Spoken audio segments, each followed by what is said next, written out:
Depuis sa fenêtre, dans l'un des quartiers nord de Marseille, Jade est un témoin privilégié du trafic de drogue qui a lieu en bas des tours.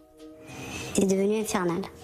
Depuis 20 ans, elle a vu les dealers envahir sa cité, peser sur son quotidien et celui de ses voisins. Il y a certains bâtiments où c'est carrément devenu un bâtiment de non-droit. C'est-à-dire que les gens, les locataires qui habitent dans ce bâtiment, ils peuvent plus rentrer facilement. Ils ne peuvent plus monter les escaliers parce que c'est barricadé avec des chariots de course. Et ceux qui sont à l'intérieur, qui surveillent, regardent qui rentre, qui sort. L'angoisse ne la quitte que lorsqu'elle part travailler et la ressaisit quand elle rentre chez elle en fin de journée. Ces guetteurs, ces vendeurs de drogue, se mettent dans des points stratégiques et on n'entend que le soir, en appelant certains cris pour dire qu'il y a la police qui est là. C'est quoi les cris? Ils disent aha, aha, c'est-à-dire attention, attention. Des voix d'enfants, parfois très jeunes, mêlées au tir des balles qui résonnent souvent entre les murs de la cité. C'est un bruit qui est devenu une habitude, en fait. Ça fait partie du décor.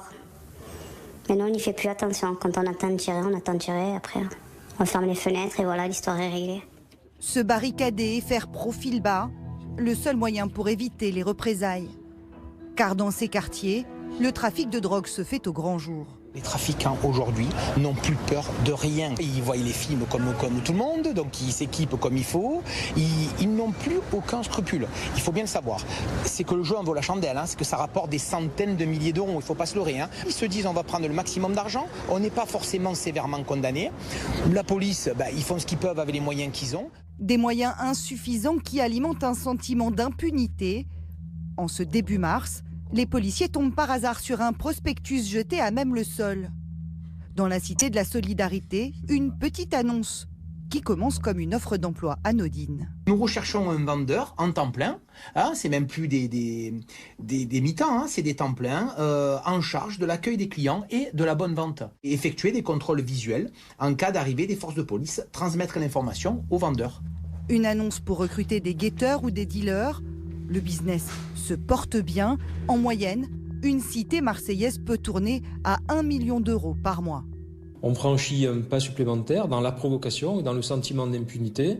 Et c'est la cité qui s'est organisée, qui organise ses richesses et ses ressources humaines et qui le fait savoir et qui est sans aucune crainte de qui que ce soit et de quoi que ce soit. Plus inquiétant encore, les règlements de compte qui rythment la vie des Marseillais. L'année dernière, 21 fusillades ont fait 23 morts dans la cité phocéenne. Nadia et Fatia en savent quelque chose. Ces deux sœurs ont chacune perdu un fils, assassiné le même jour. Dans la ville, le silence règne. À l'époque, elles sont les seules à accepter de nous parler. Bonjour. Elles lancent un cri d'alarme pour que prenne fin l'hécatombe. Réveillez-vous. Il faut arrêter de tuer nos enfants. Il y en a marre. Ils partent comme des pire que des sardines qui vendent sur le marché. Mais est-ce que les gens arrivent à s'imaginer ça? Leurs fils ont été assassinés le soir de Noël 2011. C'est Nouri, Sonny, 19 ans maintenant. Nouri, Sonny et un ami à eux, Mohamed, sont tués par balle dans la cité Bassins, dans les quartiers nord. Les corps des 3 garçons sont retrouvés dans une voiture brûlée. Pour la police, des trafiquants de drogue qui s'éliminent entre eux. Pour les familles, une douleur infinie, un sentiment d'injustice et d'impuissance. Une sensation d'échec total. Total. Je ne sais pas pourquoi, je ne sais pas à quel moment ça a pu dériver. Mais je descendais, moi, dans le réseau, au milieu du réseau, je faisais des scandales. Je leur criais dessus. Allez vendre votre merde ailleurs. Ne mêlez pas mon fils à vos histoires. Malgré tous ses efforts, son fils était devenu à 20 ans à peine un vendeur de drogue important de sa cité. Pour Abdelali Louafi, c'est quasiment impossible de s'échapper de ce système qui emprisonne ces jeunes. Il se dit aujourd'hui être le témoin d'une jeunesse sans horizon.